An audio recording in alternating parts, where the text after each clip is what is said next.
नमस्कार. आजच्या व्हिडिओमध्ये तुमचं सर्वांचं स्वागत आहे. गेल्या काही दिवसापासून आहे ना सोशल मीडियावरती न्यूज येतात की येणाऱ्या काळामध्ये मोठमोठ्या बँका ज्या आहेत त्या बुडणार आहेत, बँका बंद पडणार आहेत, अशा न्यूज येतात आणि त्याचा पुरावा ते काय देतात की एका न्यूजपेपरमध्ये असं छापून आलेलं आहे की 1 एप्रिलपासून ते 16 एप्रिलपर्यंत जवळपास 64,000 करोड रुपये विड्रॉ केले गेले आणि त्यांचं असं म्हणणं आहे की जे श्रीमंत लोक आहेत त्यांना अगोदरच कळलेलं आहे की मंदी येणार आहे आणि त्यामुळे ते लोक बँकांमध्ये आपली असलेली कॅश जी आहे ती घरी घेऊन येतात आहेत आणि सेफ ठेवतात आहेत, कारण की येणाऱ्या काळामध्ये जर बँका बुडाल्या तर त्यांचे पैसे बुडवू नयेत यासाठी हे सगळं चालू आहे. आणि तशाशीच रिलेटेड हे सगळे व्हिडिओज बनवले जातात आहेत. थंबनेलवरती तसंच लिहिलं जातं आणि मला तरी वाटतं बरेच लोक आहेत ना फक्त चांगले व्ह्यूज यावेत यासाठी हे थंबनेल बनवतात. आता याला मी असं का म्हणतोय ते आपण या व्हिडिओमध्ये पाहणार आहोत. तर चला व्हिडिओला स्टार्ट करूयात. पण व्हिडिओला स्टार्ट करण्याअगोदर जर तुम्ही चॅनलवरती नवीन असाल आणि चॅनलला अजूनही सबस्क्राईब केलं नसेल तर चॅनलला सबस्क्राईब करून ठेवा, म्हणजे असेच इन्फॉर्मेटिव्ह व्हिडिओज तुम्हाला या चॅनलवरती पाहता येतील. तर चला व्हिडिओला स्टार्ट करूयात. तर सगळ्यात अगोदर जे लोक हे असं सांगतात आहेत ना की येणाऱ्या काळामध्ये बँका बुडणार आहेत, म्हणजे मराठी सोशल मीडियावरती तर हे चालूच आहे, हिंदीमध्ये पण चालू आहे, इंग्लिशमध्ये पण चालू आहे आणि याला काही असं सपोर्ट नाही आहे. म्हणजे एकाचा कुणाचा तरी व्हिडिओ बघायचा आणि दुसऱ्या माणसाने तशाशीच रिलेटेड वेगळं थोडंसं कंटेंट बनवायचं आणि तो व्हिडिओ पोस्ट करायचा. पण मला असं वाटत नाही की असा काही त्याला मजबूत सपोर्ट आहे की ज्याच्यावरती हे लोक सांगतात की येणाऱ्या काळामध्ये बँका बुडणार आहेत.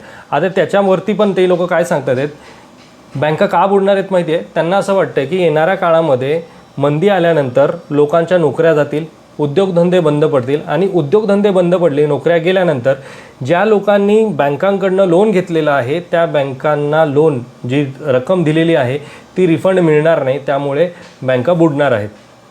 पण हे काही फक्त आत्ताच झालेलं नाही ना, याच्या अगोदर, म्हणजे मला असं म्हणायचं आहे की याच्या अगोदर ज्यावेळेस कोविड आला ना त्यावेळेस लोकांना माहिती नव्हतं की कोविड येणार आहे, लोक घरामध्ये अडकून राहणार आहेत, 60-70 दिवस कुठेही न जाता त्यांना घरात थांबावं लागणार आहे, हे लोकांना माहिती नव्हतं. आणि त्यावेळेससुद्धा बँकांचे कितीतरी लोकांच्या नोकऱ्या गेल्या, त्यावेळेस कितीतरी लोक मृत्युमुखी पडले. मग त्यावेळेस बँकांवरती प्रेशर नाही आला का? त्यानंतर बँका बुडाल्या का? नाही बुडाल्या ना. उलट त्यानंतर जे काही बँकांमध्ये किंवा बँकांचा जो पोर्टफोलिओ आहे किंवा त्यांचं जे कर्ज देण्याचं जी कॅपॅसिटी आहे ती वाढली आणि बँकांनी खूप चांगले रिटर्न्स दिले, चांगले परफॉर्मन्स दिले, चांगलं प्रॉफिट अर्न केलं. पण आता असं वाटतं आहे की बरेच लोक फक्त याच गोष्टीवरती लक्ष केंद्रित आहे की पेट्रोल आणि डिझेलचे भाव वाढलेत, CNGचे भाव वाढलेत, म्हणजे एकंदरीत इंधनाचे भाव वाढले, त्यामुळे ट्रान्सपोर्टेशन खर्च वाढणार आहे. आणि हा ट्रान्सपोर्टेशन खर्च फक्त एका मिडल क्लास व्यक्तीसाठी नाही तर ज्या कंपनीज आहेत त्यांनासुद्धा हा खूप भारी पडणार आहे. आणि म्हणूनच हे उद्योगधंदे बंद पडतील, लोक नोकऱ्या जातील आणि त्यामुळे बँकांना ते लोन पेडू किंवा कंप्लीट करू शकणार नाही, त्यामुळे बँका बुडतील असं त्यांचं म्हणणं आहे. पण मला असं वाटतं की बँकांकडनं ज्या लोकांनी होम लोन घेतलं आहे ना त्या लोकांची ऑलरेडी एक चांगली कॅपॅसिटी आहे म्हणून त्यांनी बँकेकडनं होम लोन घेतलेलं आहे. पहिला मुद्दा माझा हा आहे की माझी जर कॅपॅसिटी 50 लाखाची किंवा 30 लाख रुपयाच्या होम लोन घेण्याची आहे, याचा अर्थ येणाऱ्या 6 महिन्यामध्ये किंवा वर्षभरामध्ये जरी काही झालं तरी मी माझा हप्ता भरणार ना. समजा एखाद्या माणसाने लोन घेतलेलं आहे, गेले 5 वर्ष तो लोन भरतो आहे आणि अचानक इकॉनॉमी स्लो डाऊन झाली, त्याला नोकरीवरनं काढून टाकलं, तर काढून टाकल्यानंतर त्याच्याकडे पुढचे 6 महिने किंवा वर्षभर भरण्यासाठी जे हप्ता भरण्यासाठी लागणारे पैसे ते त्याच्याकडे नसतील का? असणारच आहे ना. आणि जर ते नसतील तर काय होऊ शकतं, तर बँक काय करणार, त्यांचं घर सील करणार आणि ते लिलाव करणार आणि ती रक्कम वसूल करणार. पण याचा अर्थ काय की बँक पूर्ण बुडणार, तो माणूस नोकरीवरनं काढून टाकल्यानंतर लोन बुडालं का? त्याचं नाही बुडणार ना. काहीतरी प्रॉपर्टीच्या अगेन्स्ट त्यांनी ते लोन दिलेलं आहे, म्हणजे प्रॉपर्टी तर आहे, म्हणजे पूर्ण 50 लाख तर वाया जाणार नाही. हां, मी म्हणेल की जर लिलाव केला आणि जेवढी रक्कम यायला पाहिजे होती तेवढी रक्कम आली नाही किंवा जे काही गोष्टी झाली तर त्याच्यामध्ये बँकेला 4-5 लाखाचं नुकसान होईल. या व्यतिरिक्त काय होणार आहे? बँकेकडे ती असेट तर आहे, ती प्रॉपर्टी तर आहे. आणि इंडस्ट्रीयल ज्या कंपनीज आहे ना त्यांनासुद्धा लोन देताना बँक त्यांच्याकडनं गॅरंटी घेते आणि मग त्यांना लोन देते. असं डोळे बंद करून लोकांना हजारो कोटीचं लोन वाटत फिरत नाही. दुसरा मुद्दा, ज्या लोकांनी पर्सनल लोन घेतलेलं आहे किंवा ज्या लोकांनी बाईक लोन घेतलं आहे, कार लोन घेतलं आहे किंवा दुसरं कुठलं त्यांचं लोन असेल ना, तर बँका ते लोन वसूल करतातच आणि सामान्य व्यक्तींकडनं तर 100% करतात. मला माहीत नाही की मोठ्या लोकांबरोबर काय करतात त्या गोष्टी, आणि आपण कित्येक अशी उदाहरणं पाहिलेली आहेत की जे भरपूर हजारो कोटींचं कर्ज करून बँकांचं दूर देशामध्ये पळून गेलेले आहेत आणि एवढ्या कोटींचं लोन बुडवून ते बाहेरच्या देशामध्ये गेल्यानंतर सुद्धा बँका बंद पडलेल्या नाहीत. आपल्याकडे कितीतरी उदाहरणं आहेत अशा बँकांची. याच्या अगोदरचं उदाहरण मी तुम्हाला सांगेल की येस बँकबद्दल अशा प्रकारचा मोठा घोटाळा समोर आला, पण येस बँक बंद पडली का? नाही. केंद्र सरकार, राज्य सरकार ह्या सगळ्या सरकारने किंवा वेगवेगळ्या बँकांनी त्या बँकेला तारलं आणि ती बँक आजही सुरू आहे.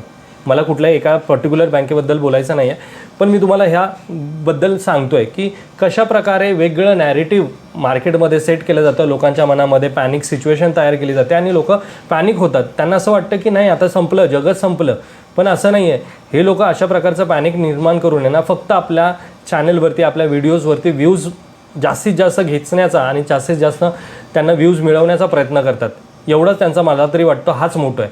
कारण की जर चांगला मोठं असेल ना तर चांगल्या चांगल्या गोष्टी सांगायला हव्यात ना. त्यांनी सांगायला हव्यात की बँकेमध्ये किती रिझर्व्ह आहे, म्हणजे जर एखादा लॉस झाला तर बँकेकडे एक रिझर्व्ह असतो आणि रिझर्व्ह बँक ऑफ इंडियाचा त्याच्यावरती कंट्रोल असतो. दर 3 महिन्यानंतर बँक बॅलन्स शीट मार्केटमध्ये पब्लिश करते आणि त्या बॅलन्स शीटच्या आधारे तरी त्यांनी बोलायला पाहिजे होतं. माझं असं मत आहे की एखाद्या बँकेबद्दल, एखाद्या पूर्ण बँकिंग सिस्टमबद्दल बोलण्या अगोदर त्यांनी प्रत्येक बँकाच्या बॅलन्स शीट पाहणं आणि त्याच्यावरती भाष्य करणं गरजेचं होतं, जे त्यांनी बऱ्याच लोकांनी केलं नाही. आणि त्यामुळे लोक जो तो उठतो, म्हणजे एखाद्या चांगल्या मोठ्या यूट्यूबरचा एखादा व्हिडिओ बघतात आणि जे छोटे यूट्यूबर्स असतात किंवा छोटे नवीन व्हिडिओज बनवतात, क्रिएटर्स असतात किंवा ज्यांना मार्केटबद्दल काहीच नाही, फक्त यूट्यूबमधनं पैसे अर्न करायचे असतात, म्हणून त्याचा टॉपिक घ्यायचा, थोडंसं चेंजेस करायचं आणि नवीन एक व्हिडिओ जनरेट करून लोकांना दाखवायचा आणि त्याच्यातनं व्ह्यूज मिळवायचे, त्याच्यामधनं यूट्यूबकडनं कमिशन मिळवायचं, एवढंच त्यांचा हेतू असतो. पण माझ्या मते हे सगळं चुकीची गोष्ट आहे. आपण एका वेगळ्या ठिकाणी लोकांना घेऊन जातो आहे, कारण की लोक खूप भरोसा ठेवून तुमचे व्हिडिओज बघत असतात, तुम्ही केलेलं कंटेंट्स बघत असतात आणि तुम्ही जर अशा प्रकारचा निगेटिव्ह माइंडसेट लोकांच्या मनामध्ये ठेवला तर लोकांनी अगोदरच ते एवढे डबघाईला आलेले आहेत आणि त्याच्यामध्ये तुम्ही त्यांना अजून डबघाईला घेऊन जात आहेत. असं करू नका प्लीज. माझं तर हेच म्हणणं आहे. कारण की मी जसं सांगितलं की होम लोन घेतलं आहे लोकांनी, लोक लोन फेडणार, बँकेकडे ॲसेट आहे, कंपनीला लोन दिलं, त्यांच्याही ॲसेट ते जप्त करू शकतात. आता राहिली गोष्ट, तुम्ही कार लोन असेल किंवा बाईक लोन असेल किंवा मी म्हणेल आपण घरामध्ये मोबाईल फोन घेतो किंवा इतर वस्तू घेतो, तर इतर सगळ्या वस्तू घेत असताना तुमच्या एक गोष्ट लक्षात येत नाही की आपण काय करतो, तर वेगवेगळ्या नॉन फायनान्शियल बँकिंग ज्या आहे NBCs म्हणतात ज्यांना, त्यांच्याकडनं आपण कर्ज घेतो. म्हणजे बजाज फायनान्स असेल, मुथूट फायनान्स असेल किंवा L&T फायनान्स असेल किंवा अशा दुसऱ्या ज्या नॉन फायनान्शियल, म्हणजे ज्यांचा बँकिंग सेक्टरशी तसा काही संबंध नाही पण ते तुम्हाला फायनान्स प्रोव्हाइड करतात, अशांकडनं तुम्ही लोन घेता. मग अशा कंपनीज काय करतात, तर दुकानदाराला त्याचं पूर्ण पैसे पेमेंट करून टाकतात. म्हणजे आता समजा मी एखादा मोबाईल विकत घेतला, 10,000चा, 20,000चा, 50,000चा जर मोबाईल विकत घेतो आहे आणि मी बजाज फॉर एक्झाम्पल घेऊन चालू आहेत की बजाज फायनान्सकडनं मी लोन घेतलं, तर बजाज फायनान्स त्या दुकानदाराला त्याची पूर्ण रक्कम देऊन टाकेल आणि माझा EMI माझ्या बँकेतून चालत असेल. समजा माझी बँक आहे कोटकची, तर माझा EMI माझ्या कोटकच्या बँकेतनं जाणार आणि तो बजाज फायनान्सला मिळणार. आता यामध्ये बँक कुठे आली का, ज्याबद्दल हे जे लोक सांगतात आहेत ना की बँक बुडणार, बँकिंग सेक्टरला खूप मोठा धोका आहे, यांनी तर बँकेचं काम याच्यामध्ये कुठेच नाही आहे ना. हे जे काही कन्झ्युमर ड्युरेबल ज्या वस्तू आपण विकत घेतो ना, याच्यामध्ये मोस्टली तर बँकांचा रोलच नसतो. कारण की बँक अशा प्रोडक्टवरती लोन द्यायला तयार होत नाहीत, मोस्टली तरी नाहीच होत. जर जे प्रोडक्ट 1 लाखाचं, 2 लाखाचं, 5 लाखाचं असेल तर त्या ठिकाणी बँक अशा प्रोडक्टवरती लोन देतं. तर तिथे तुम्हाला डेबिट कार्ड्सच्या डिटेल्स द्याव्या लागतात, तुम्हाला क्रेडिट कार्डवरनं घ्यावं लागतं आणि या सगळ्यामध्ये तुमच्याकडनं खूप चांगल्या अमाऊंटचा इंटरेस्टसुद्धा ते वसूल करतात. म्हणजे तुम्ही 50,000चा मोबाईल घेतला तर तुम्ही पकडून चला तर येणाऱ्या 4-5 महिन्यामध्येच तुम्ही जवळपास 5,000 ते 7,000 रुपये त्यांना एक्स्ट्रा देता आणि मग तुम्ही तो मोबाईल घेता. आणि यामध्ये अजूनही कधी अशी सिच्युएशन आली नाही की एखाद्या माणसाने त्याचं पूर्णपणे लोन बुडवलं आणि त्याने मोबाईल फ्रीमध्ये मिळवला. असं कधीच होत नाही. माझ्यामध्ये तरी, माझ्या आजूबाजूला तरी अशी पाहण्यात केस आली नाही की त्याने 50,000चा किंवा 1 लाखाचा मोबाईल विकत घेतला आणि त्याने त्याचे EMI भरले नाहीत आणि तो मोबाईल त्याला फ्रीमध्ये मिळाला. बँकेने त्याला कुठल्याही काही गोष्टी विचारल्या नाहीत, त्या फायनान्स कंपनीने सुद्धा त्याला काहीच विचारलं नाही. असं होत नाही. ते फायनान्सवाले आहेत ना, घरी येतात तुमच्या आणि घरी येऊन तुमच्याकडनं ते पैसे वसूल करतात. म्हणजे कितीही काही हो, बँक दिलेलं लोन वसूल करतेच करते. मी मगाशीच म्हटलं की सामान्य लोकांकडनं तर बँक वसूल करतेच करते. जे काही लोन तुम्ही भरणार, घेणार ते वसूल होतंच होतं.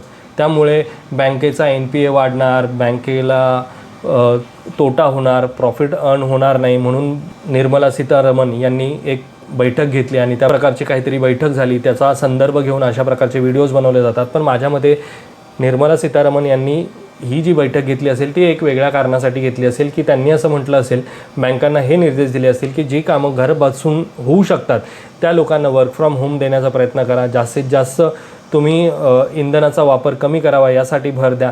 त्याचबरोबर जे AI टेक्नॉलॉजी आलेली आहे ज्याच्यात वापर करून लोकांचे अकाउंट हॅक होऊ शकतात, त्यासाठी तुमची IT जी फील्ड आहे किंवा सायबर सिक्युरिटीज आहे ती चांगल्या प्रकारे मॅनेज करण्याचा प्रयत्न करा. ह्या सगळ्या गोष्टी बोलल्या असतील ना. आपल्याला त्याबद्दल काही माहिती नाही, पण आपण काहीतरी यायचं बाहेर, कुठला तरी एखादा घेऊन यायचा माइंडसेट आणि त्याच माइंडसेटने व्हिडिओ बनवायचा. तर तसं करू नका. माझं इतर लोकांनाही हेच म्हणणं आहे आणि लोकांनीही या गोष्टीवरती सारासार विचार करा. उगाच कोणीतरी आपल्याला सांगतं आहे आणि त्याच टॉपिकवरती लगेच आपण गांभीर्याने विचार करायचा आणि ठरवायचं की अरे बापरे माझी तर FD आहे 10 लाखाची. कारण की मला असाच एक फोन आला होता की सर आम्ही एक यूट्यूबवरती व्हिडिओ बघितला आणि त्याच्यामध्ये सांगितलं की बँका बुडणार आहेत, मग मी माझी जी काही 10 लाखाची FD केली होती ती काढून घेऊ का. अरे काय गरज आहे. म्हणजे कोणीतरी व्हिडिओ बनवतं आणि आपण लगेच ठरवतो की आपण, कारण की FD 1 वर्षभरानंतर मॅच्युअर होणार आहे आणि अगोदरच जर काढली तर मला तोटाच आहे ना त्याच्यामध्ये. आणि मोठ्या बँकांमध्ये अशा काही गडबडी होतील असं मला तरी वाटत नाही. म्हणजे तुम्ही स्टेट बँक ऑफ इंडियामध्ये तुमचं अकाउंट असेल, HDFCमध्ये असेल, कोटकमध्ये असेल, ज्या नॅशनलाइज बँक आहे त्यांना तरी माझ्या मते तरी असा काही धोका येणाऱ्या काळामध्ये तरी मला तरी दिसत नाही. लोकांना काय वाटतं याबद्दल माझं वेगळं मत आहे, त्या लोकांचं वेगळं मत असू शकतं. आणि मला तरी वाटतं की तुम्हाला पण मी जे सांगितलेले पॉईंट्स आहेत ते पटत असतील. जर पटत असतील तर कमेंट बॉक्समध्ये नक्की सांगा की तुम्हाला मी जे काही सांगतो ते पटतं आहे की नाही पटतं. तर आजच्या व्हिडिओमध्ये मित्रांनो एवढंच. आजच्या व्हिडिओमध्ये तुम्हाला हेच सांगण्याचा प्रयत्न होता की जे काही सोशल मीडियाजवरती व्हिडिओज बनवले जातात आणि ज्या काही गोष्टीबद्दल सांगितलं जातं त्याला किती गांभीर्याने घ्यायचं, किती गांभीर्याने नाही घ्यायचं याचा सारासार विचार करूनच मग तुम्ही तुमचे डिसिजन्स घेणं गरजेचं आहे. तर हेच होतं मित्रांनो आजच्या या व्हिडिओमध्ये. आजचा जर हा व्हिडिओ तुम्हाला आवडला असेल तर व्हिडिओला लाईक करा. चॅनलवरती जर तुम्ही नवीन असाल तर चॅनलला सबस्क्राईब करा. लवकरच भेटूया पुढच्या व्हिडिओमध्ये. तोपर्यंत बाय बाय.